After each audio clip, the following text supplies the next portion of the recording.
그동안 건강하셨습니까? 예. 코로나가 장기화됨으로 인해서 몸도 지치고 마음도 지친 분들 많이 계신데요. 우리 주님께서 여러분 한 사람 한 사람의 몸의 건강과 마음의 건강을 강건케 해주시기를 기원합니다. 제가 몇 년 전에 강남에 있는 모 대형 교회에서 몇 달 동안 성경을 강의하러 있었는데요. 강의하기 전에 그 교회에서 이제 교육을 담당하고 계신 장로님하고 이제 식사를 할 일이 있었어요. 그래서 좀 이 장로님이 저희를 좀 극진히 대접하시겠다고 좀 비싼 데를 갔습니다. 저는 원래 좀 비싼 음식을 먹으면 소화가 안 되거든요. 근데 좋은 마음으로 이제 해석을 했습니다. 그래서 이렇게 식사를 하려고 하는데 장로님이 이제 그런 얘기를 많이 하시는 거예요. 자기가 40대 최연소 장로로 뽑혔고, 그 다음에 지금은 돌아가셨지만 원로 목사님이 청년 때부터 자기를 참 사랑하셨고, 자기가 교회에 있는 많은 교육 과정을 다 우수한 성적으로 이수했고 이런 이야기를 쭉 하시더라고요. 식사를 사주시는 분이니까 그 정도 이야기하는 거 들어주는 게 에티켓 아니겠습니까? 조용히 이렇게 경청을 하고 있었는데 이제 식사가 진행되는 과정 속에서 이제 반찬이 하나씩 비우니까 이분이 그러시는 거예요. 서빙하시는 분들한테 이거 가져와 이렇게 반말을 하시더라고요. 너무 이제 기분이 제가 막 언짢아지는 거예요. 왜냐하면 저희가 대화 나누는 걸 이제 이분들이 다 듣고 계셨는데 계속 저한테 목사님 그러고 자기가 최연소 장로고 이런 얘기를 했는데 반말로 거기 계신 분들에게 이렇게 말씀을 하시니까 제가 너무 기분이 좀 언짢아갖고 정말 상을 정말 뒤집고 싶더라고요. 그래서 몰래 힘을 좀 줬는데 이게 대리석이어갖고 들리지는 않았습니다. 하여튼 참 불편한 마음으로 이제 식사하고 이제 돌아왔는데 그런 생각이 좀 들더라고요. 이분이 이제 직업이 의사세요. 그리고 병원을 이제 운영하고 계신데 이분이 그 병원에 있는 의사와 간호사와 또 직원들 또 이렇게 만나는 환자들에게 어떻게 대하실까? 너무 이제 어떻게 보면 좀 사람에 대해서 아나무인격 아닙니까? 굉장히 좀 오만하신 건데 가장 가까이 있는 사람들에게 어떻게 대하실까? 또 그분들은 이분의 모습을 통해서 하나님을 어떻게 생각하고 있을까? 그런 생각이 좀 들더라고요. 여러분, 신앙인은 우리가 어디에 있건 간에 그 하나님의 살아계심을 증거하는 존재가 돼야 되잖아요. 여러분, 하나님이 사랑이시다라고 하는 것을 세상 사람들에게 어떻게 알릴 수 있겠습니까? 여러분, 하나님이 매일 이 궁창문을 여시고 나는 사랑이다 이렇게 얘기하시나요? 아니에요. 우리가 살고 있는 이때를 역사적 중간기라고 하는데요. 이 역사적 중간기에는 이 하나님의 살아계심, 하나님의 전능하심, 하나님의 사랑 많으심, 이걸 하나님의 백성된 우리들이 증거해야 되는 거예요. 그러니까 우리를 통해서 세상 사람들은 하나님의 살아계심을 느껴야 되는 거거든요. 그러니까 우리의 모습을 통해서 하나님이 사랑이시구나, 하나님이 참 자비가 충만하신 분이구나 라고 하는 것을 우리를 통해서 세상 사람들은 알게 되는 거란 말이에요. 그러니까 그 장로님의 어떤 그런 모습, 아나무인격인 그런 모습을 통해서 얼마나 많은 사람들이 하나님이 얼마나 좋은 분이신가라고 하는 것을 알기도 전에 하나님에 대해서 마음문을 닫아버릴 거 아닙니까? 그게 너무 안타깝더라고요. 근데 여러분, 사실 이 장로님의 모습이 유별난 게 아닙니다. 사실은 저의 모습이고 또 우리의 모습일 수 있는 거예요. 교회 안에서는 너무너무 좋은 신앙인인데 세상에 나가면 세상 사람들보다 더 정직하거나 진실하거나 거룩한 삶을 살지 못합니다. 누구를 만나건 간에 정말 예의를 다하고 존대하고, 여러분, 이것이 어떻게 보면 신앙인의 당연한 모습이 돼야 되는데 그런 삶을 살지 못하는 신앙인들이 굉장히 많이 있습니다. 이게 우리의 현실이고요. 세상이 이걸 다 알아버렸습니다. 그래서 오랜 세월 동안 오늘날 세상이 한국교회를 얼마나 비판하고 책망하고 있습니까? 자, 이런 신앙인들을 성경은 어린아이 신앙인 이렇게 얘기해요. 여러분, 고린도전서 3장에 보면 사도 바울이 고린도 교회 편지를 보낼 때 그런 얘기를 합니다. 내가 너희들에게 밥을 먹이고 싶었는데 밥을 먹일 수 없었다. 내가 너희들에게 젖만 먹였다. 왜냐하면 너희가 육신에 속한 자, 그리스도 안에서 어린아이였기 때문이다 이렇게 말하거든요. 여러분, 신앙 공동체 안에 이렇게 보게 되면요, 크게 두 부류의 신앙인들이 있습니다. 한 사람들은 어린아이 단계의 신앙인들이고요, 한 사람은 어른 단계의 신앙인들이에요. 자, 어린아이 단계의 신앙인들은 어떤 사람들입니까? 여러분, 성경이 말하는 어린아이라는 말은요, 자기 중심적이라는 말이에요. 자기밖에 모르는 거죠. 이기적인 거죠. 여러분, 아이들을 키워보셨으니까 아마 다 공감하실 텐데, 여러분, 이런 아이가 있습니까? 기저귀가 너무 축축해갖고 새벽에 잠을 깼는데 엄마 아빠를 깨워갖고 자기 기저귀를 갈아달라고 해야 되는데 엄마 아빠를 가만 보니까 하루 종일 자기를 돌보느라고 지금 너무 지쳐 있는 거예요. 막 입을 벌리고 코를 골고 막 자고 있어요. 여러분 이런 아이가 있습니까? 너무 축축하지만, 이러다 엉덩이가 짓물 것 같지만, 나를 하루 종일 돌보느라고 피곤한 엄마 아빠를 또 깨워서 이 새벽에 내 기저귀 갈아달라고 하는 게 이 자녀의 도리가 아니지. 좀 힘들지만 엄마 아빠 깨실 때까지 몇 시간만 참자. 여러분 이런 아이 있어요? 없어요. 전혀 없습니다. 여러분 애는요, 지가 축축하면 뭐 엄마 아빠 상황, 형편 고려하지 않아요. 무조건 그냥 울어 제낍니다. 여러분 아이들이 새벽 3시에 너무 배고파서 잠을 깼어요. 엄마 아빠의 형편 고려하나요? 아니요. 먹을 거 달라고 막 울부짖습니다. 그게 여러분 어린아이예요. 근데 여러분 보세요. 진짜 어린아이가 그렇게 하는 것은 밉지 않죠. 좀 힘들긴 하더라도 밉진 않아요. 왜요? 자기 힘으로 할 수 있는 것이 아무것도 없으니까. 근데 여러분 육신의 나이가 30이 되고 40이 되고 50이 되고 60이 되었는데 신앙 안에서 자기밖에 몰라. 이기적이야. 모든 사람들은 나를 위해서만 존재해야 돼. 만약 이런 신앙의 어린아이 단계의 사람이 있다면 여러분 그런 사람들과 우리가 만날 때 얼마나 숨막히겠어요. 여러분 신앙 안에서의 어린아이 단계라고 하는 것은요, 하나님과 관계를 맺긴 맺지만 나를 위해 하나님이 존재하는 겁니다. 자, 왜 하나님을 내가 믿습니까? 나에게 도움을 주시니까, 내가 필요한 것들을 채워주시니까. 그렇게 하나님과 관계를 이어가는 것이 바로 어린아이 단계인 거예요. 여러분 어떻게 보면 전 세계 모든 종교의 특징이 이거라고 볼 수 있습니다. 여러분 사람들이 종교를 왜 갖죠? 왜 신을 믿죠? 연약하기 때문에 그런 거죠. 여러분 우리가 만약 신처럼 전지전능하고 능력이 많으면 뭐하러 누구를 믿겠습니까? 내 힘으로 하면 되는 거지. 근데 사람들이 왜 신을 믿습니까? 왜 종교를 찾습니까? 약하기 때문에 그런 거예요. 연약하기 때문에 그런 거예요. 근데 우리 인생의 길을 걷다 보면 한계 상황에 직면해야 될 때가 너무너무 많이 있단 말이에요. 내 힘으로 돌파할 수 없는 상황들이 너무 많이 있어요. 그럴 때마다 나보다 훨씬 더 힘이 있고 능력 많은 신에게 도움을 요청하는 거죠. 이게 여러분 어떻게 보면 전 세계 모든 종교의 특징이라고 할 수 있습니다. 자, 그러니까 여러분 이걸 오해하시면 안 됩니다. 신앙 안에서의 어린아이 단계는 무조건 피해야 되는 건가? 옳지 않은 건가? 아니요. 그건 어떻게 보면 반드시 우리가 통과할 수밖에 없는 단계라는 거예요. 자, 문제는 뭐냐면 어린아이 단계에 계속 머물러 있는 게 문제인 거죠. 그러니까 신앙 안에서의 어린아이 단계 그 모습 자체가 문제는 아닙니다. 근데 시간이 지나면 이 어린아이 단계에서 어른 단계로 성장해야 되는데, 성숙해야 되는데, 오늘 여러분 암송하신 것처럼 에베소서 4장 15절에 보게 되면 신앙인이 성장해야 될 목표가 어디예요? 그리스도 예수, 그에게까지 자랄지라 이렇게 돼 있잖아요. 근데 성장과 성숙을 하지 아니하고 그냥 어린아이 단계에 머물러 있는 거예요. 왜 하나님을 내가 믿습니까? 왜 하나님과 관계를 맺습니까?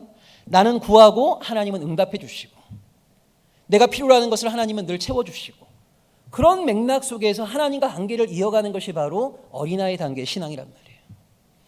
여러분 어린아이 단계의 신앙에서는요, 내가 원하는 걸 하나님이 채워주지 않았을 때 금방 하나님에 대해서 냉담해져 버립니다. 자, 어른 단계의 신앙은 뭘까요? 나를 위해 하나님이 존재하는 게 아니라 하나님을 위해 내가 존재하는 거죠. 어떻게 하면 나의 이 작은 순종을 통해서, 나의 작은 삶을 통해서 하나님께 영광을 돌릴 수 있을까? 하나님을 기쁘시게 할 수 있을까? 이것이 바로 어른 단계 신앙인이 고민하는 지점이에요. 뜻이 하늘에서 이루어진 것처럼 하나님의 백성으로서 우리의 가정과 우리의 직장과 정치, 경제, 사회, 문화, 환경, 국방, 생태, 사법, 언론 모든 영역 속에서 어떻게 하나님의 뜻을 이루어낼 수 있을까? 하나님께 순종하는 자로서의 삶을 살아낼 수 있을까? 이것이 바로 어른 단계의 신앙의 모습이라는 거죠. 그러니까 우리는 그 과정 가운데 있는 겁니다.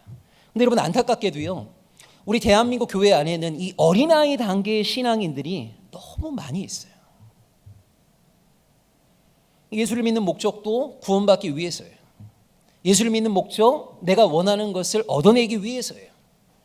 자녀의 출세, 사업의 번성, 뭐 이런 것들이 예수를 믿는 가장 중요한 이유입니다. 여러분 어린아이 단계는 아까 얘기했던 것처럼 잘못된 건 아닙니다. 누구나 어떻게 보면 통과할 수밖에 없는 겁니다. 거기에 너무나 오랜 세월 머물러 있으려고 하는 게 문제인 거죠. 자, 그런데 많은 신앙인들이 속임당하는 지점이 뭐냐면 어린아이 단계의 신앙인일수록 외형적으로 굉장히 뜨겁습니다. 여러분 기도원 가보세요. 그 어린아이 신앙인들이 얼마나 많이 했습니까? 왜 어린아이 신앙의 단계가 뜨겁죠? 여러분 애들이 뭐 달라고 할 때 얼마나 뜨거워요. 얼마나 간절해요. 그런 의미에서 여러분 우리의 기도를 한번 진지하게 돌아볼 필요가 있는 거예요. 정말 예수 그리스도가 말씀하신 것처럼 하나님의 나라와 그의 의를 위해서 우리가 정말 간절히 기도하고 있는가? 여전히 꺾이지 않는 나의 이기심과 욕망을 십자가에 못 박게 해달라고, 하나님의 백성답게 살아갈 수 있도록 도와달라고, 그런 간절함으로 우리가 기도하고 있는가? 근데 사실 우리가 간절하게 기도하고 있는 내용들을 보게 되면요, 다 나나 나의 가정, 나의 교회를 벗어나지 않는 경우들이 사실 굉장히 많습니다. 뜨겁긴 하지만 여전히 하나님의 마음과 교감하기에는 너무 먼 거죠. 그래서 이 어린아이 단계의 신앙을 어떻게 극복할 수 있을까? 뛰어넘을 수 있을까? 성장할 수 있을까? 이것이 저는 우리 한국 교회에 주어져 있는 굉장히 중요한 과제라는 생각이 듭니다. 근데 여러분 제가 한 50년 이렇게 인생을 살아보면서 신앙인들이 크게 두 부류가 있는 것 같아요. 제가 이렇게 가까이 이렇게 교제하다 보면 정말 신실한 분들이 있어요. 그런 분들과 만나고 대화를 나누는 것만으로도 정말 다시 내 자신을 정화하는 듯한, 정말 하나님 앞에 제대로 살아야지 이런 마음을 불러일으키는 그런 신앙인들이 있습니다. 근데 여러분 이런 분들일수록요, 어떤 고백을 참 많이 하시냐면 하나님 앞에 너무 부끄럽다, 너무 송구하다, 뭐 이런 자기반성적인 고백을 참 많이 하세요. 근데 여러분 반대의 경우에 누가 있는 거냐면, 누가 봐도 개차반스러운 사람들이 있잖아요. 도저히 신앙이라고 참 뭔가 말하기도 뭐한 그런 분들이 있어요.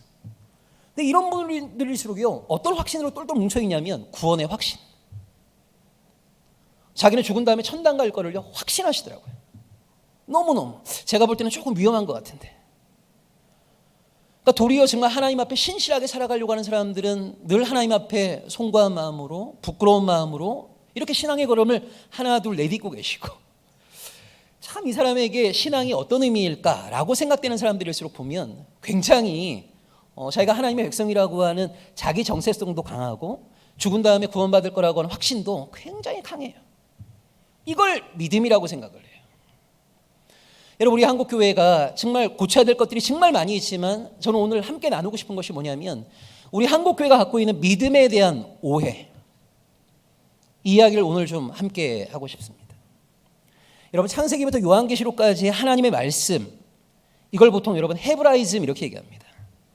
유대 땅에서 유대적 세계관을 가진 사람들에게 일어난 구원 사건과 하나님의 말씀을 모아놓은 거예요. 자, 그런데 여러분 헤브라이즘하고 맞짱을 뜨는 굉장히 중요한 이 사상적인 기둥이 뭐냐면 헬레니즘이죠. 여러분 소위 아시는 그리스 철학을 중심으로 한 이 헬레니즘이라고 하는 사상의 기둥이 있습니다. 자, 근데 문제는 뭐냐면요, 창세기부터 요한계시록까지 하나님의 말씀은 헤브라이즘에 근거하여서 기술되어졌는데, 이 기독교 신앙이라고 하는 것을 교리로 만들어낸 시점이 언제냐면 중세입니다. 중세. 여러분 대표적인 사람이 바로 토마스 아퀴나스거든요. 자, 그런데 이 토마스 아퀴나스라는 사람이 기독교 교리를 만들어낼 때 토마스 아퀴나스가 갖고 있었던 세계관이 뭐냐면 헬레니즘입니다. 여러분 아퀴나스가 제일 중요하게 생각했던 학자가 바로 아리스토텔레스거든요. 자, 그러니까 우리가 지금 가지고 있는 기독교 교리라고 하는 것은 헤브라이즘을 헬레니즘적으로 이해한 거예요. 자, 그 가운데 하나가 뭐냐면 이 믿음이에요. 믿음. 여러분 잘 보세요.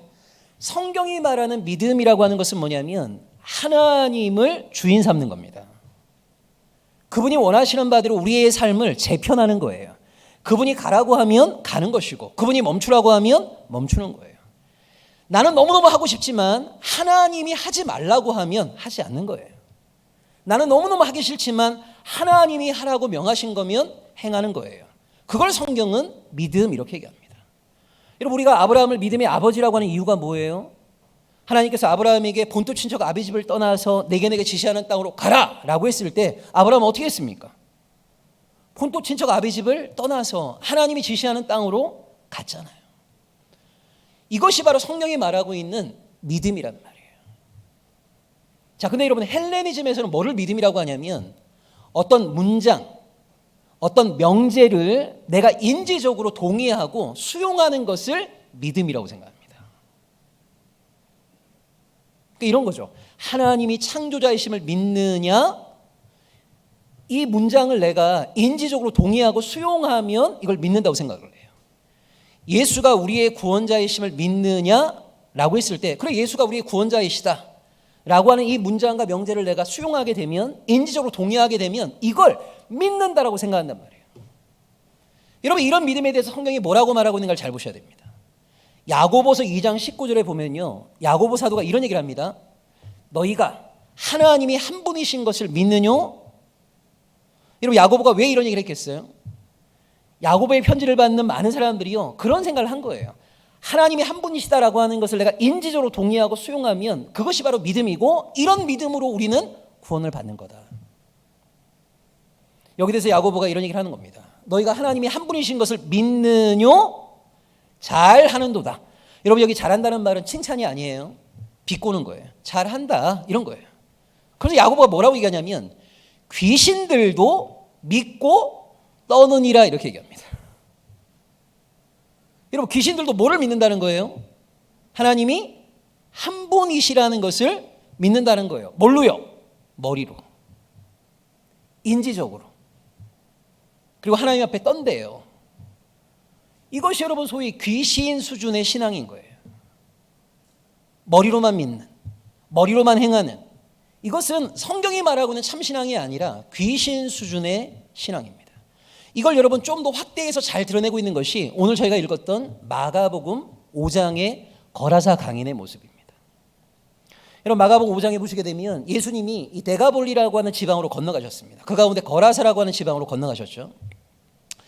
이 데가볼리라고 하는 것은요, 로마가 은퇴한 군인들을 위해서 만들어 놓은 식민지입니다. 요단 동편 땅에 10개의 도시를 세웠어요. 그리고 은퇴한 군인들을 거기에 살게 한 겁니다.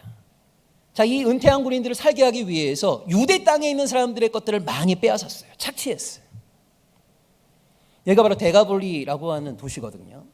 자, 예수님이 아무도 모르게 데가볼리 거라사라고 하는 지방에 들어가신 겁니다. 아무도 몰랐어요. 그리고 예수님이 거라사 지방에 왔다라고 하는 걸 누구만 알았을까요? 군대 귀신 들린 자만 안 거예요. 그러니까 쉽게 얘기하자면 귀신만 알고 있는 거예요. 여러분, 아무도 몰랐는데, 누구에게도 공지하지 않았는데 어떻게 귀신은 예수님이 거라사 지방에 왔다는 걸 알았을까요? 귀신같이 아는 거죠. 그래서 여러분, 이 마가복음 5장에 보시게 되면 우리가 귀신한테 안 되는 여러분 3가지가 있습니다. 이건 여러분이 귀신한테 이기려고 하시면 안 돼요. 그냥 네가 이겼다 인정해 줘야 됩니다. 첫 번째가 뭐냐면요, 우리 같은 하나님의 백성도 귀신한테 안 되는 첫 번째가 하나님의 동선을 파악하는 능력이 우리가 귀신한테 안 됩니다. 여러분, 예수가 거라사 지방에 왔다는 거 아무도 몰랐잖아요. 귀신만 알고 있어요. 여러분, 신앙인들이 이런 고백 많이 합니다. 하나님은 역사의 주관자이시다, 역사의 섭리자이시다. 여러분, 이런 고백 많이 하지만 오늘 하나님께서 세계 역사를 어떻게 주관하고 있는지 우리 잘 관심도 없고 알지도 못해요. 그러니까 고백은 그렇게 하지만 오늘 하나님께서 세계 역사를 어떻게 주관하고 계신지 관심도 없어요. 둔감합니다. 근데 여러분, 하나님이 지금 어디서 역사하고 있는지 누구는 알고 있어요? 귀신은 알고 있어요. 진짜 귀신같이 알고 있는 거예요. 이건 우리가 귀신한테 안 됩니다. 여러분, 두 번째 우리가 귀신한테 안 되는 게 뭐냐면요, 귀신은 멀리서 예수를 보고 달려와 엎드려 절을 합니다. 자, 두 번째 뭐가 안 되냐면 경배의 자세에 있어서 우리가 귀신한테 안 됩니다. 안 돼요. 여러분, 우리가 평생 얼마나 많은 예배를 드렸습니까? 아마 수백 수천 번의 예배를 드렸을 거예요. 근데 여러분, 그 예배 가운데 정말 존재를 다하고 정말 정성을 다해서 드린 예배가 과연 몇 번이나 될까? 얼마나 우리가 준비된 예배를 드리고 있을까? 여러분, 요즘 신앙인들은 이런 7, 8월 무더운 날씨에 내가 이 걸음으로 걸어가게 되면 분명히 예배 늦습니다. 그래도 절대 안 뛰어요. 왜? 땀 날까 봐. 근데 여러분, 여기 귀신 보세요. 멀리서 예수를 보고 달려와서 엎드려 절을 하잖아요. 얼마나 대단한 경배의 자세입니까? 이거 이제 우리가 귀신한테 안 되는 거예요. 세 번째, 여러분, 우리가 귀신한테 안 되는 게 뭐냐면 하나님이 어떤 분이신가에 대한 정확한 담대한 고백. 이거 우리가 귀신한테 안 됩니다.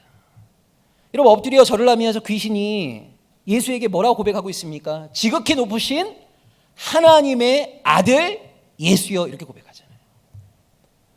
여러분 그 당시에 어떤 사람들이 예수가 하나님의 아들이라고 하는 것을 알았냔 말이에요. 귀신은 정확히 알고 있어요.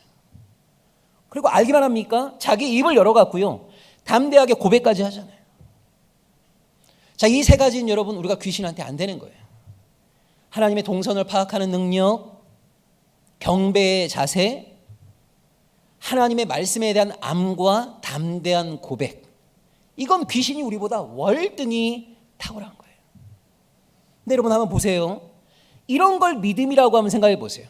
예배 잘 드리고 하나님 말씀 많이 알고 있고 담대하게 고백하고 이게 만약 믿음이고 이런 믿음이 있다면 우리가 구원받는 거다라고 한다면 여러분 나중에 하나님 나라에 가보시게 되면 하나님 나라는 누가 다 차지하고 있을까요? 귀신이 다 차지하고 있어요. 근데 여러분 이건 믿음이 아닌 거죠.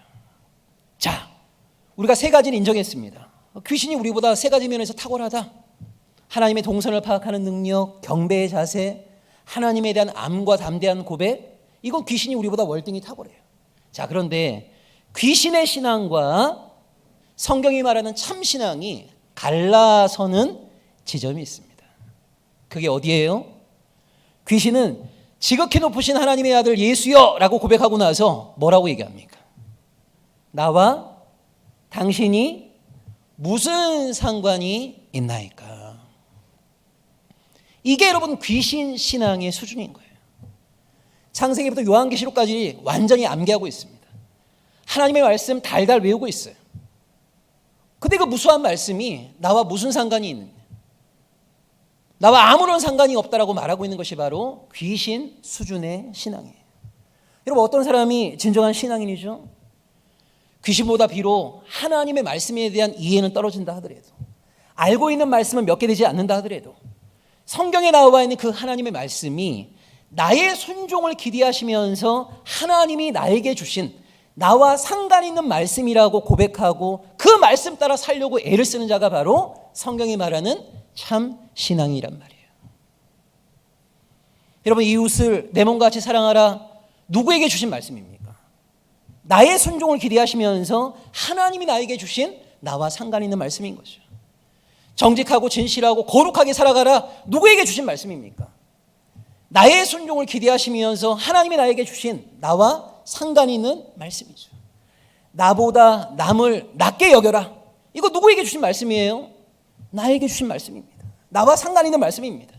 그리스도의 몸된 교회를 이루어라 누구에게 주신 말씀입니까? 나의 순종을 기대하시면서 나에게 주신 말씀이란 말이에요.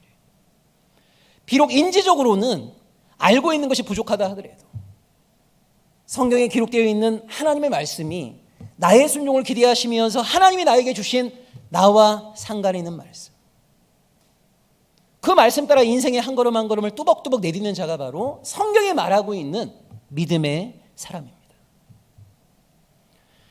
여러분 조선시대 말기 구한말에 이 땅에 복음이 들어왔어요. 여러분 아시다시피 조선시대는요 성리학의 이데올로기가 지배했습니다. 그 성리학의 이데올로기가 만들어낸 제도가 여러 개가 있는데 그 가운데 신분제와 가부장제라는 게 있어요. 여러분 신분제와 가부장제는 어떤 공통점이 있죠? 사람은 절대 평등하지 않다는 공통점이 있어요. 신분에 따라 위계가 있는 거죠. 남성과 여성도 평등하지 않습니다. 여러분 이런 조선사회에서 여러분이요 양반 남성으로 태어났다고 한번 생각해 보세요. 자, 내가 양반으로서 우리 집에 있는 천민 노비를 함부로 대할 때 전혀 어떤 양심의 가책도 느끼지 않습니다. 내가 남자로서 여성들을 하대할 때 일말의 미안함도 느끼지 않았어요. 왜요? 그게 조선시대의 당연한 제도이고 문화였으니까. 자, 이런 상황에서 여러분 기독교 복음이 들어왔어요. 자, 기독교 신앙 안에 인간을 바라보는 인간관이 있습니다. 여러분 기독교 인간관의 핵심이 뭐죠? 모든 사람은 하나님의 형상대로 지음받았다는 거예요.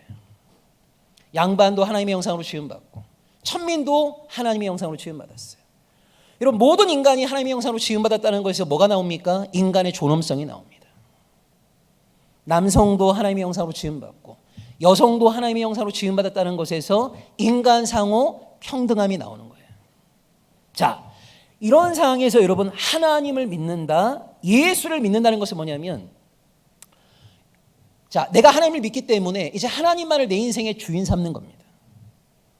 자, 내 인생의 주인 되신 하나님은요, 내가 더 이상 조선의 가치, 성리학적 이데올로기를 가지고 살아가기를 원하지 않아요.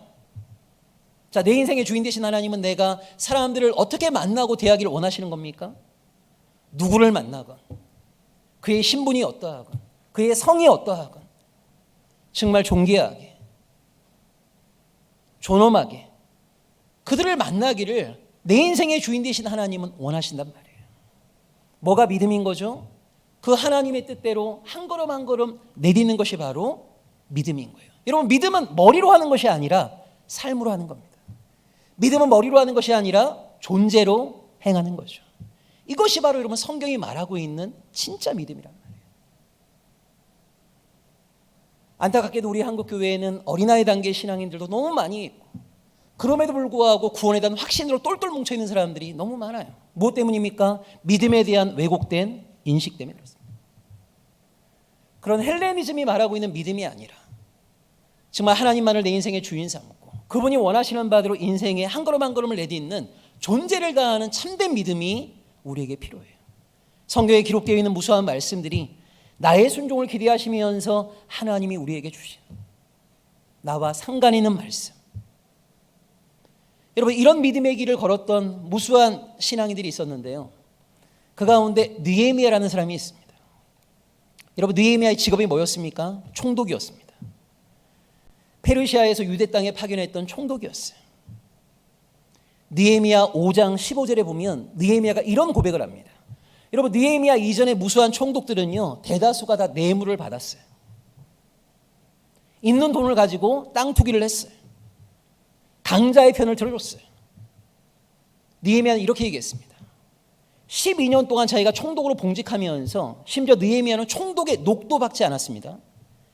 자기의 사비를 털어갔고요, 가난한 자들을 먹였습니다. 벼랑 끝에 몰려있는 사람들의 삶을 돌보고 책임져 주었습니다. 어떻게 보면 여러분 굉장히 바보 같은 짓인 거죠.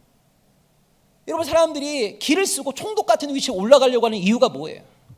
왜 사람들이 높은 자리에 올라가려고 하는 겁니까? 군림하고 싶은 거죠. 많은 사람들이 자발적으로 와서 조아리는 모습을 보고 싶은 거 아닙니까? 돈이 몰리고 권력이 몰리고 내 욕망을 성취할 수 있는, 그래서 여러분 사람들이 높은 자리에 올라가기 위해서 애를 쓰는 거 아니에요? 근데 느헤미야는 총독이었음에도 불구하고 총독의 자리에 있을 때 뇌물 받지 않았어요. 백성들의 힘든 형편을 이용해 갖고 자기 이권을 챙기지 않았어요. 그런 느헤미야가 뭐라고 고백하고 있냐면, 왜 자기가 이전의 총독들과 다른 삶을 살게 되었는가, 이렇게 얘기합니다. 느헤미야 5장 15절에서 나는 여호와를 경외함으로 이전 총독들처럼 행하지 않았다, 이렇게 얘기해요. 이것이 여러분 신앙인의 기백이 아닙니까? 이런 신앙의 결기가 필요한 거죠. 세상 모든 사람들이 그 길을 걸어간다 하더라도 나는 여호와를 경외함으로 이와 같이 행하지 않았다. 여러분, 우리 부모님들 이후에 자녀들에게 무엇을 유산으로 물려주길 원하십니까? 여러분이 갖고 있는 재물을 유산으로 물려주시겠어요? 저는 이런 신앙의 결기를 여러분의 자녀들에게 유산으로 물려주기를 간절히 원합니다. 세상 모든 사람들이 이 길을 걸어간다 하더라도 나는 여호와를 경외함으로 이와 같이 행하지 않았다. 여러분, 이런 이야기들이 신앙의 부모들에게 있어야 되지 않겠습니까? 이것이 바로 성경이 말하는 거룩이라는 거예요. 거룩. 여러분, 구약에 보시게 되면 내가 거룩하니 너희도 거룩하라는 말씀이 쩌렁쩌렁 울려 퍼지고 있어요. 여러분, 성경이 말하는 거룩이라는 것이 뭐냐면 주류 문화와 주류 가치에 동화되지 않는 걸 거룩이라고 해요. 그걸 잘 보여주는 게 레위기 19장입니다. 여러분, 레위기 19장에 보면 2절에 내가 거룩하니 너희도 거룩하라 이렇게 나오고 3절 이하부터 구체적인 삶 속에서 거룩하게 산다는 게 무엇인가에 대한 신뢰가 나와요. 그래서 이런 겁니다. 여러분, 거룩한 재판관은요 매일매일 큐티하는 사람이 아니에요. 거룩한 재판관은 매일매일 새벽기도 드리는 사람이 아니에요. 어떤 사람이 거룩한 재판관인 거냐면 뇌물 받지 아니하고 공의로운 판결을 내리는 사람이 거룩한 재판관입니다. 여러분, 이게 얼마나 어려운 일이냐면 당시 대다수의 재판관들은요, 뇌물을 받았어요. 여러분, 뇌물 누가 줄 수 있는 겁니까? 부유한 사람들이 줄 수 있는 거죠. 힘 있는 사람들이 줄 수 있는 거죠. 그런 뇌물을 받아갖고요, 힘 있고 부유한 사람들의 편을 들어주었어요. 이것이 대다수 재판관들의 모습이었는데, 하나님을 믿는 거룩한 재판관은요, 다르게 살아가는 거예요. 뇌물 받지 아니하고 공의로운 판결을 하는 거예요. 여러분, 장사를 하는, 사업을 하는 사람들은요, 더 많은 이윤을 얻기 위해서 저울추를 속였습니다. 레위기 19장에서 거룩한 사업가는 어떤 사람이냐면, 이윤을 더 얻기 위해서 저울추를 속이지 않는 사람인 거예요. 세상 모든 사람들이 그렇게 살아간다 하더라도 여호와를 경외함으로, 그것은 내 인생의 주인 되신 하나님이 원하시는 바가 아니기 때문에, 그런 기백과 결기를 가지고 세상 모든 사람들이 그렇게 살아간다 하더라도 나는 여호와를 경외함으로 이와 같이 행하지 아니하는 것, 이것이 여러분 성경이 말하는 거룩의 삶입니다. 이런 신앙인들이 우리 한국교회 안에 출현해야 됩니다. 저는 하나님께서 이 몰락하는 듯 보이는 한국교회 안에서 이런 신앙의 간절함을 가지고 있는 남은 자들을 저는 하나님께서 보호해 주시고 있다고 확신합니다. 여러분, 우리에게 누구나 다 이 어린아이 신앙의 단계, 그 달콤함 참 극복하기 어렵죠. 그러나 어린아이 단계에서만 머물지 아니하고 이제는 정말 그리스도 예수께까지 자라기를 소망하는 신앙, 나를 위해 하나님이 존재하는 단계를 뛰어넘어서 어떻게 하면 나의 이 작은 삶을 통해서 하나님께 기쁨이 될까, 하나님께 영광을 돌릴 수 있을까? 성경에 나와 있는 무수한 말씀들, 누구에게 주신 말씀일까? 나의 순종을 기대하시면서 하나님이 나에게 주신 나와 상관 있는 말씀, 적은 것이라 하더라도 나와 상관 있는 이 말씀에 존재를 다해 순종함을 통하여서 정말 하나님의 백성다운 삶을 신실하게 내딛는 우리 모든 성도님들 되시기를 주의 이름으로 축원합니다. 기도하겠습니다.